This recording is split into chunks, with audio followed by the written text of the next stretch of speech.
الحمد لله وكفى والصلاة والسلام على سيد الرسل وخاتم الأنبياء ونشهد أن لا إله إلا الله وحده لا شريك له ونشهد أن سيدنا وحبيبنا وشفيعنا ورؤوفنا ومولانا محمدا عبده ورسوله أما بعد فأعوذ بالله من الشيطان الرجيم بسم الله الرحمن الرحيم يا أيها الذين آمنوا كتب عليكم الصيام كما كتب على الذين من قبلكم لعلكم تتقون أياما معدودات صدق الله العظيم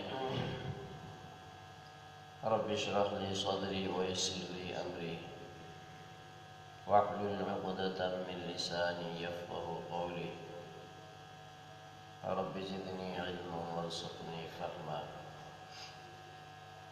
رب إني لما أنزلت إلي من خير فقير محبذ اللهم صل على سيدنا محمد وعلى آل سيدنا محمد كما صليت على سيدنا إبراهيم وعلى آل سيدنا إبراهيم إنك حميد مجيد اللهم بارك على سيدنا محمد وعلى آل سيدنا محمد كما باركت على سيدنا إبراهيم وعلى آل سيدنا إبراهيم إنك حميد مجيد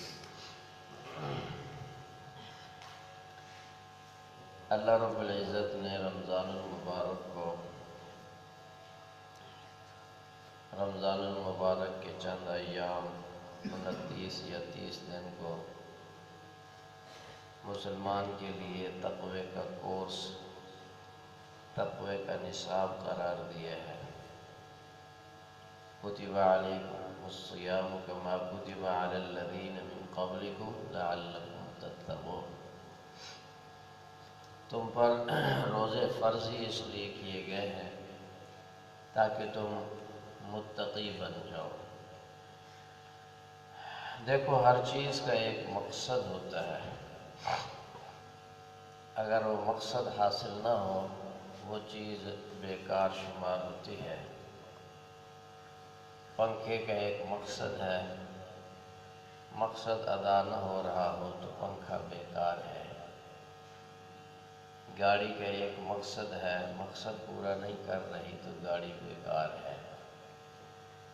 اسی طرح یاد رکھیں، رمضان جو اللہ نے دیے ہے اس کا بھی ایک مقصد ہے۔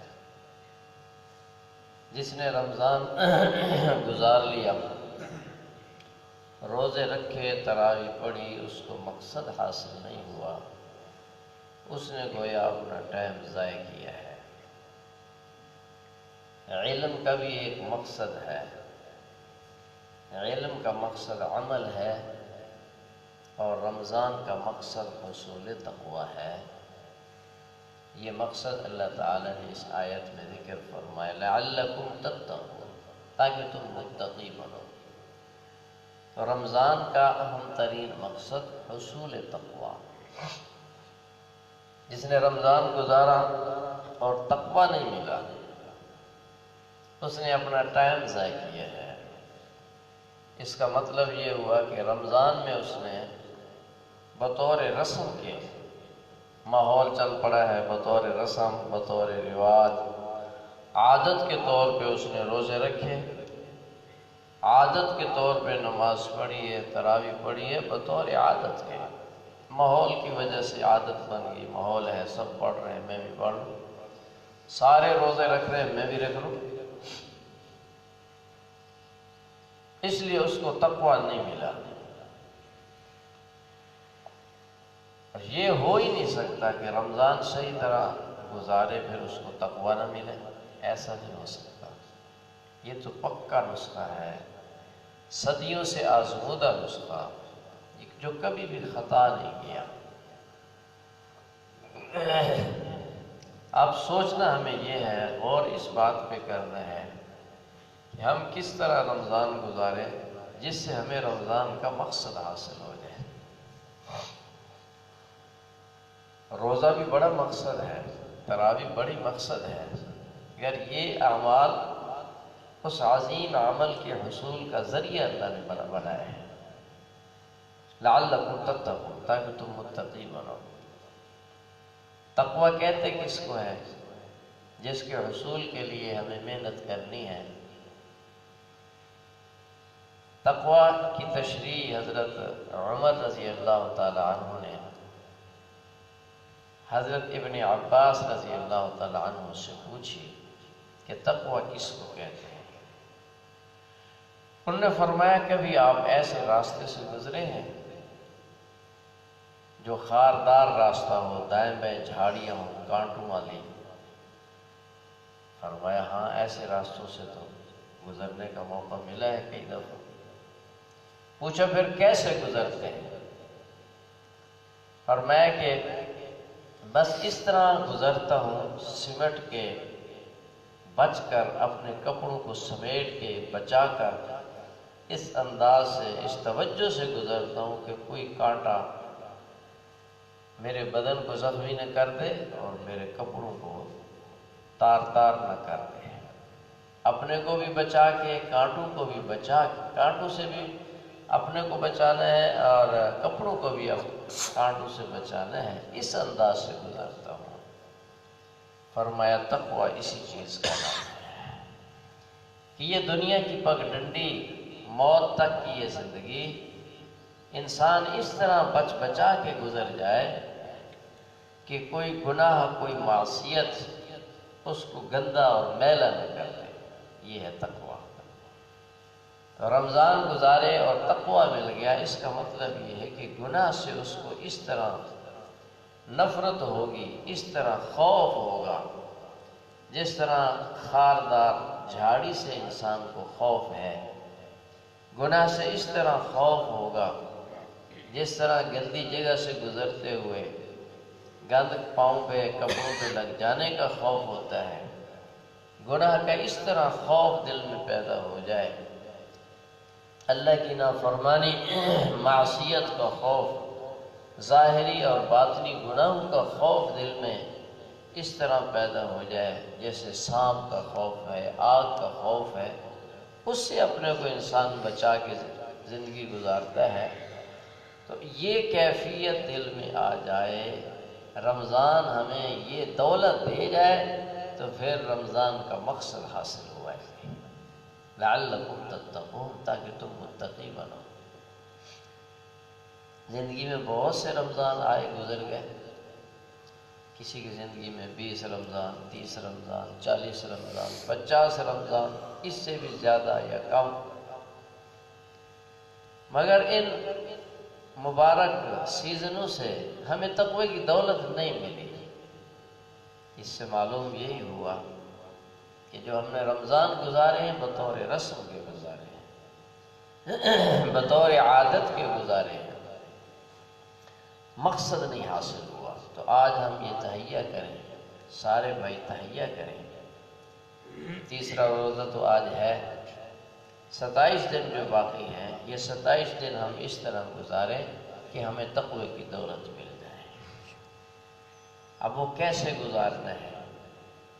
نمبر 1، اکل حلال کا انتظام۔ ہمارا کھانا پینا، سحری، افطاری خالص حلال غذا سے ہو، حرام بھی نہ ہو، مکروہ بھی نہ ہو، مشتبہ بھی نہ ہو۔ یہ پہلی بنیادی شرط ہے۔ اگر یہ شرط پوری نہیں ہے، باقی سارا کچھ ہے، اعتکاف ہے، نوافل ہیں، روزے ہیں، تسبیحات ہیں، ذکر ہے، سجدے ہیں، تہجد ہے، سارا کچھ ہے، پہلی بنیادی شرط اگر نہیں ہے اس کو کبھی بھی تقوی نہیں مل سکتا۔ اکل حلال اتنا ضروری ہے۔ اللہ تعالیٰ نے بار بار اہل ایمان کو حکم فرمایا، کلوا من الطیبات واعملوا صالحا، فرمایا طیبات چیزیں کھاؤ، حلال پاکیزہ کھاؤ اور نیک اعمال کرو۔ واعملوا صالحا کو یہاں ذکر کرنے میں ایک خاص نقطہ ہے اس طرف کہ حلال اور طیب غذا خود اعمال صالحہ کے لیے معاون بنتے ہیں، یہ غذا خود معاون بنتی ہے۔ تو پہلی شرط اکل حلال، دوسری شرط کہ پیٹ کا جب روزہ رکھا تو زبان کا بھی روزہ، آنکھ کا بھی روزہ، کانوں کا بھی روزہ، شرم گاہوں کا بھی روزہ، دل دماغ کا بھی روزہ، ان اعضائے خمسہ کا روزہ ہوگا۔ پھر پیٹ والا روزہ کارآمد ثابت ہوگا، وہ ہمیں گناہوں سے بچانے کا ذریعہ بنے گا۔ زبان کا روزہ کیا ہے؟ زبان کو ناجائز استعمال نہ کرے، کسی کی غیبت نہ کرے، جھوٹ نہ بولے، الزام تراشی نہ کرے۔ اور زبان کے استعمال میں سب سے مشکل جو چیز ہے، مشکل چیز فضول گوئی سے زبان کو بچانا، بے مقصد کوئی کلمہ زبان سے نہ نکلے۔ صبح سحری کے بعد سے، آج ہی سے، ابھی یہ بات ہم سن رہے ہیں، ابھی سے ہم اپنی نگرانی شروع کر لیں۔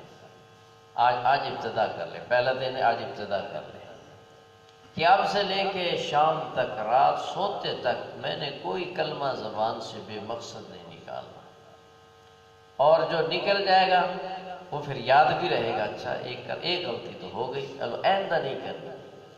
پھر عادت ہے نا، زندگی بھر کی عادت ہے، ایک دن ختم نہیں ہوگی، ایک دن بالکل صفائی ہو جائے ایسا نہیں ہوگا۔ پھر گھنٹے 2 گھنٹے بعد پھر کوئی کلمہ زبان سے بے مقصد نکل جائے گا، اس کو فوراً شمار کر لو، اچھا 2 ہو گئے، چلو آئندہ نہیں کروں گا۔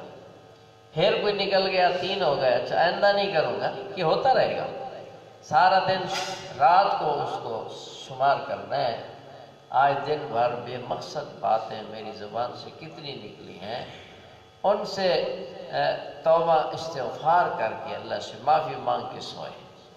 اتنا تو بندہ کر سکتا ہے، یکدم زبان بند ہو جائے ایسا تو نہیں ہوگا۔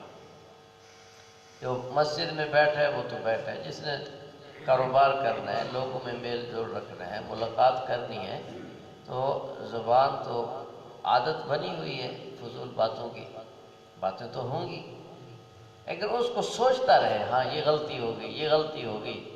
غلطی سے بچنے کا پہلا جو راستہ ہے، پہلی سیڑھی ہے، وہ غلطی کو غلطی سمجھنا ہے، اس کو سوچنا شروع کر دینا۔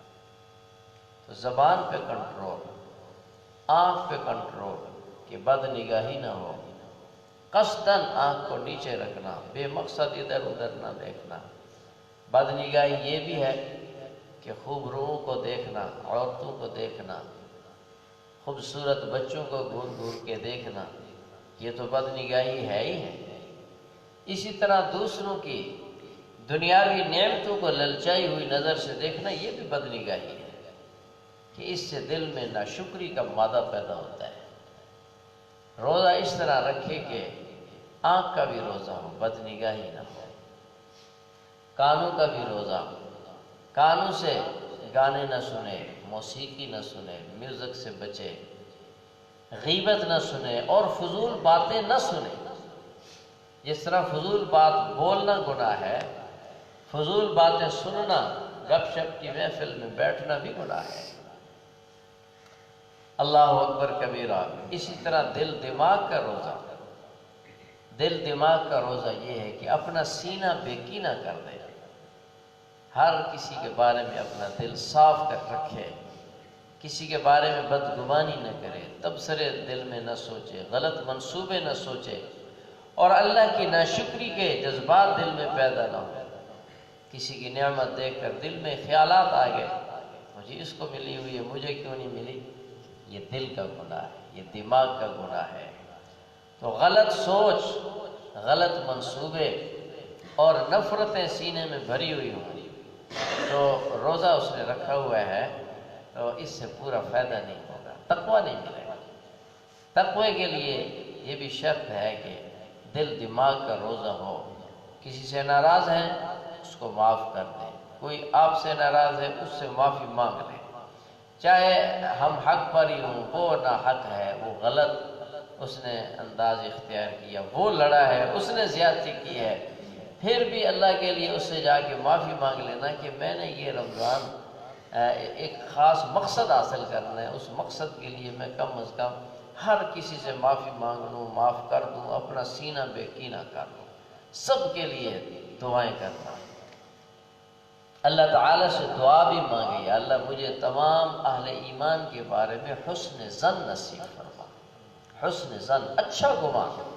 اب ہم دوسرے کو کہیں سے جاتے ہوئے دیکھ، ہاں یہ فلانا، یہ ایسے ہوگا، یہ اس لیے وہاں گیا ہوگا، ہاں بغیر دلیل کے دوسروں سے بدگمان ہوتے ہیں۔ تو اس کے کسی بات کو، کسی کام کو اچھے انداز میں بھی سوچا جا سکتا ہے، ہاں اس کا یہ مطلب بھی تو ہو سکتا ہے، کسی بات کا صحیح مطلب بھی ہو سکتا ہے، غلط بھی۔ عمومی طور پہ منفی سوچ پائی جاتی ہے، اس کا غلط مطلب لینا ہے، اس کی ٹو میں لگنا ہے۔ ان چیزوں سے روزے کے انوارات نہیں ملتے۔ اس طرح کی جذبات اور کیفیات سے رمضان میں تقویٰ نہیں ملے گا۔ تو تقویٰ ایک مقصد ہے، جس کو نہیں ملا اس نے رمضان کو یا ضائع کر دیا۔ یہ تو روزے کے ساتھ جڑنے والے اعمال ہیں۔ اور تیسری بات، اپنا وقت ضائع ہونے سے بچائے۔ تو فضول باتیں بھی نہیں کرنی، فضول لکھنا بھی نہیں ہے، فضول چیٹنگ بھی نہیں کرنی، میسج بھی نہیں۔ اب یہ جو میسج ہوتا ہے بے مقصد، یہ میسج بھی گناہ کبیرہ میں آتا ہے، بے مقصد میسج۔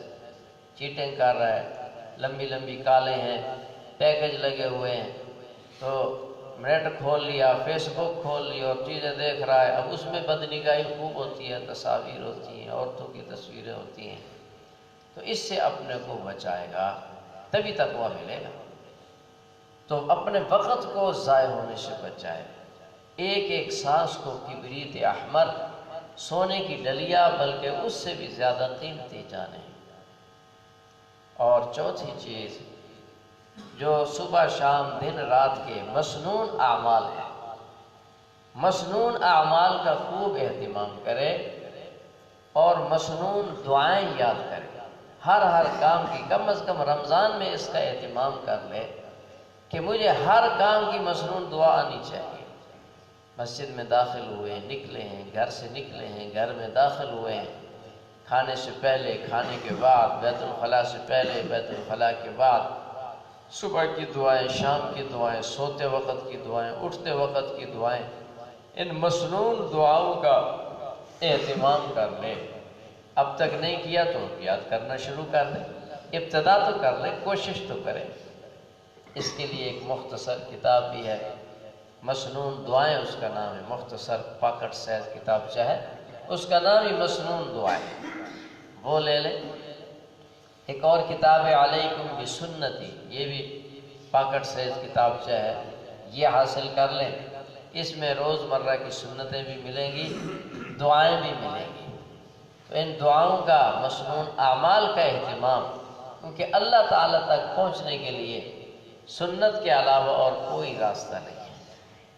کوئی نبی بھی اس امت میں اگر زندہ ہو جائے تو انہیں بھی آقا کریم صلی اللہ علیہ وسلم کے اتباع سنت کے بغیر اللہ تک پہنچنے کا کوئی راستہ نہ ملے گا۔ جب ان کے لیے کوئی راستہ نہیں ہے تو ہمیں کیسے راستہ ملے گا؟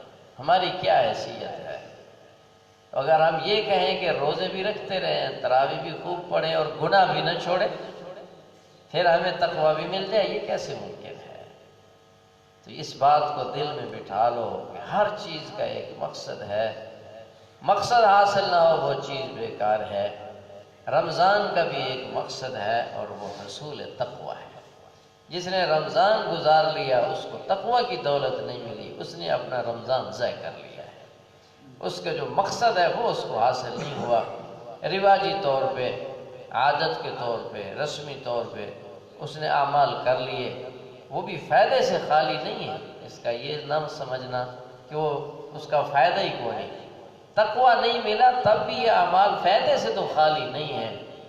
ایک رکعت بھی تراویح کی پڑھ لی، 2 رکعتیں، 8-10 رکعتیں، 1 رات 2 راتیں، جتنا پڑھ لی، ایک سجدہ کر لیا، فائدے سے تو خالی نہیں ہے۔